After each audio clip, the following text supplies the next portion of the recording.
Good evening, students. In today's class, from the inverse variation, from exercise 13.2, we are going to continue from question number 7. In question number 7, a batch of bottles were packed in 25 boxes with 12 bottles in each box.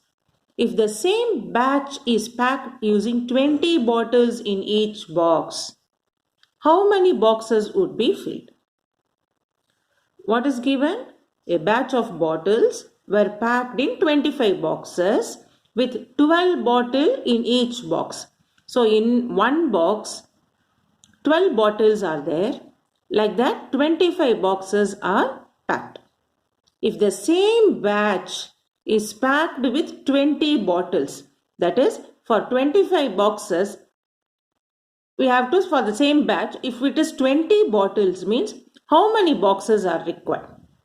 So you should understand in such a way, for 12 bottles to pack in one box, we had a batch of 25 boxes. Similarly, in one box, if 20 bottles were packed, to complete the batch, how many boxes are required? How many boxes would be filled?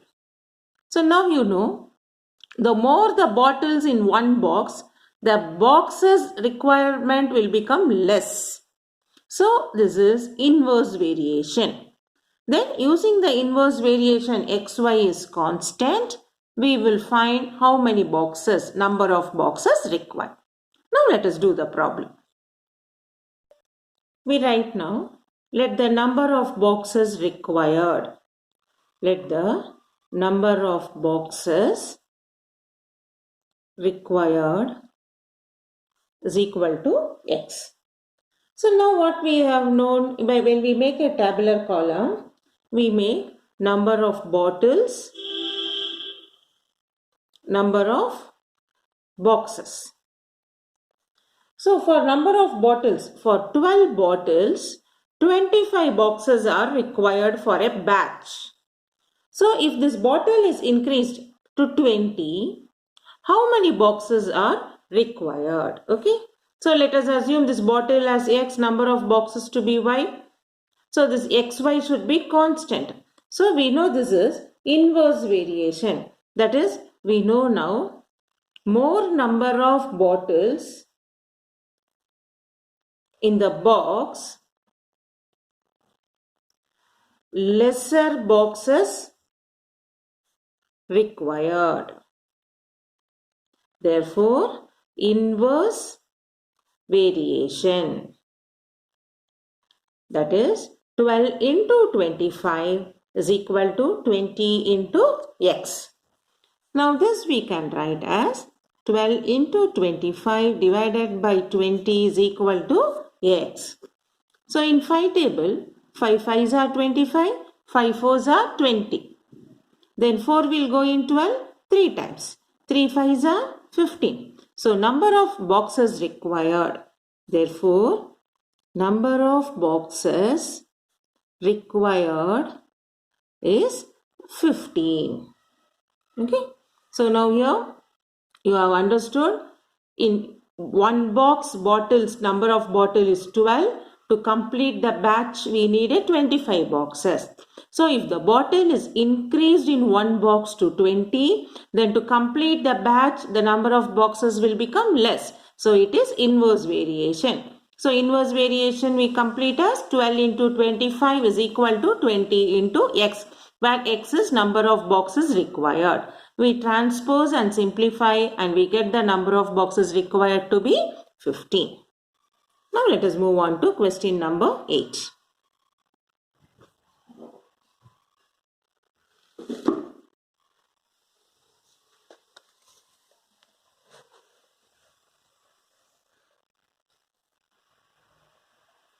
In question number 8, it's given a factory requires 42 machines to produce a given number of articles. A factory requires 42 machines to produce a given number of articles in 63 days. How many machines would be required to produce the same number of articles in 54 days. That is what is given. 42 machines required to produce a certain number of articles for 63 days. How many machines would be required to produce the same number of articles in 54 days? That is, your days are becoming lesser. So if you have to complete earlier means you require more machines for production. So the more number of days, here 63 days requires 42 machines means to complete 54 days, in the work in 54 days, we require more number of machines. So when the days are decreasing, machines should be more to complete the work. So this is inverse variation. So now let us do this.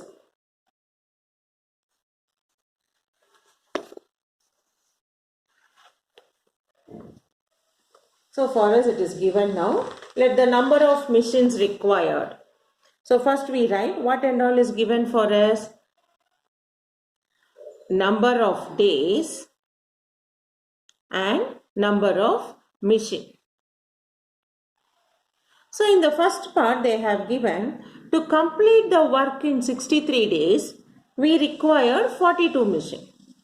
To complete the work in 54 days, how many machines are required? So we know by our logical thinking, to complete a work in less number of days, we need more machine to complete the work. So this is inverse variation. Inverse variation. So how will we write for inverse variation now? 63 into 42 is equal to, for 54, how many machines are required? Number of machine. We simplify now. 63 into 42 divided by 54 is equal to number of machine. So now in which table we can cancel now? If we take 6 table, 6 sevens are 42, 6 nines are 63. Then again 9 will go in 63 7 times. So we have 63 into 42 by 54. When we take 6 table, 6 sevens are 42, 6 nines are 54. Then this 9 goes in 73 7 times. So we have 7 into 7. 7 sevens are 49. So number of machine required is 49 machine.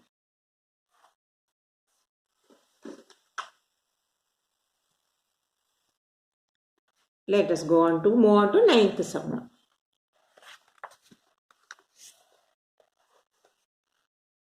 A car takes 2 hours to reach a destination by traveling at the speed of 60 km per hour.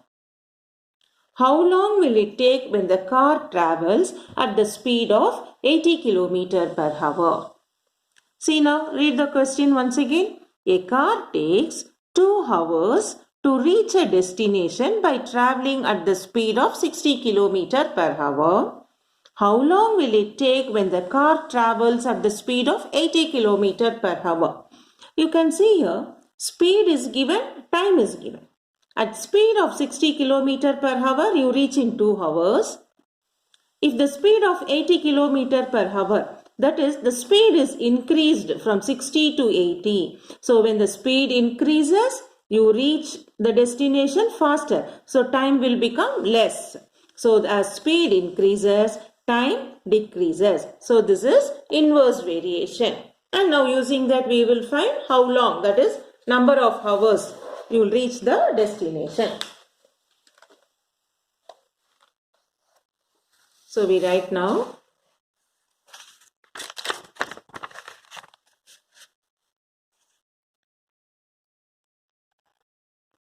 More the speed, less the time to travel a fixed distance. So what is given here? In this, they have given speed and time taken. So for the speed of 60 km per hour, you reach in 2 hours. If you increase the speed 80 km per hour, what is the time taken? So we know when the speed increases, time decreases. Therefore, it is inverse variation. So inverse variation, how we will do calculation? 60 multiplied by 2 is equal to 80 into time. So transpose it to other side, everything known number and the time to find. 0 and 0. 2 will go in 8, 4 times. 6 by 4. 6 by 4 can be simplified as 3 by 2. In 2 table, 2 2s are 4, 2 3s are 6. 3 by 2 can be written as 1 by 2 hour. That is, you can write 1 hour 30 minutes. 1.5 hour can be written as 1 hour 30 minutes. So when the speed of the car comes to 80 km per hour, you can reach within 1.5 hour, 1 hour 30 minutes. Now in question number 10, 2 persons could fit new windows in a house in 3 days. One of the person fell ill before the work started. How long would the job take now? And also they have asked how many persons would be need to fit the window in 1 day. So the information is 2 person is going to fit a window in 3 days. In first case, 1 person fell ill. So how many persons now? At present we have only 1 person. So how long it will take the job? So when the person becomes less, the work will delayed. It will get more number of days. So it is inverse variation. In the case 2, how many persons would be needed to fit the windows in 1 day? So it's given here for 3 days 2 person means in 1 day how many person? So as the days has to be completed earlier, we need more number of person. So here also inverse variation. Now let us do this.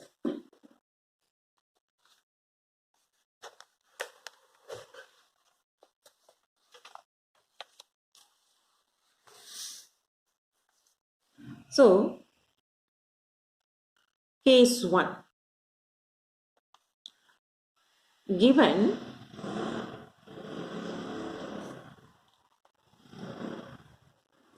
2 person will complete the work in 3 days. This is general information. So they have given you now number of person and number of days. So in the case 1, 2 person will do in 3 days. 1 person fell ill. So now the number of person is only 1. So for how many days it will take? So we use inverse variation. Inverse variation, how we will do? 2 into 3 is equal to 1 into number of days. That is 6. So number of days required is 6. For 1 person, he will complete the work in 6 days. So we write, therefore, 1 person will complete the job in 6 days. Now we have to do case 2, second one. In the case 2, they have given for the same starting number of person for 2 days, he completes for 2 person, he complete in 3 days. So how many person is required to complete in 1 day? So we know as the days decrease, we need more number of person. So this is also inverse variation. How we will write? 2 multiplied by 3 is equal to number of person into 1. So we get now, how much we will get? 2 3s are 6. So in one day, we require 6%. 2 3s are 6 is equal to number of percent. Because it's 1 transposed to other side also, it's denominator 1. So it is as same number 6. So here, therefore, 6% will be required to complete the job in one day. So in the question number 10, we have two cases. First information given is 2% will complete the work in 3 days. In the case 1, what happened? The 2% is reduced to 1%. So the 1% will take how many days? So we know the less the percent, more number of days work will take to complete. So we use inverse variation. And we have written 2 into 3 is 1 into number of days. We got 1% will complete the job in 6 days. In the second case, of the same starting like number of percent for 2%, 3 days means for 1 day how many percent required. So if we want to finish early, we need more percent to do the job. That is inverse variation. So similarly, we write 2 into 3 is number of percent into 1, which is 6. Therefore, 6% is required to complete the job in 1 day. Now in question number 11, a school has 8 periods a day, each of 45 minutes duration. How long would each period be if the school has 9 periods a day? Assuming number of school hours to be the same.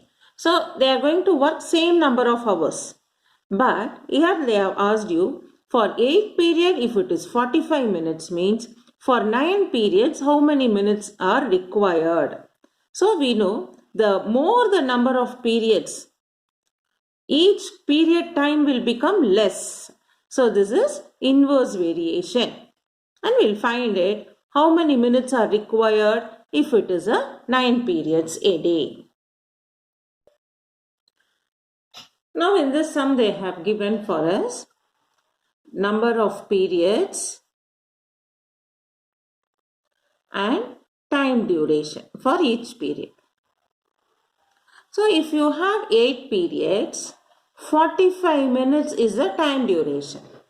If it is 9 periods, what will be the time duration? So now we know for the fixed time hours, because the school works for a fixed time hours. For fixed time hours,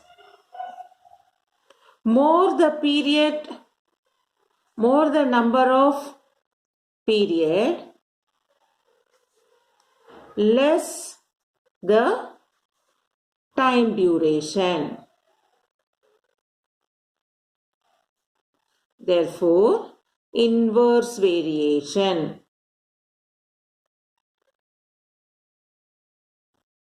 So inverse variation, how we will do? 8 into 45 is equal to 9 into time duration. For 9 periods, what is the time duration? 8 into 45 divided by 9 is equal to time duration. Now we simplify. 9 5s are 45, 8 5s are 40.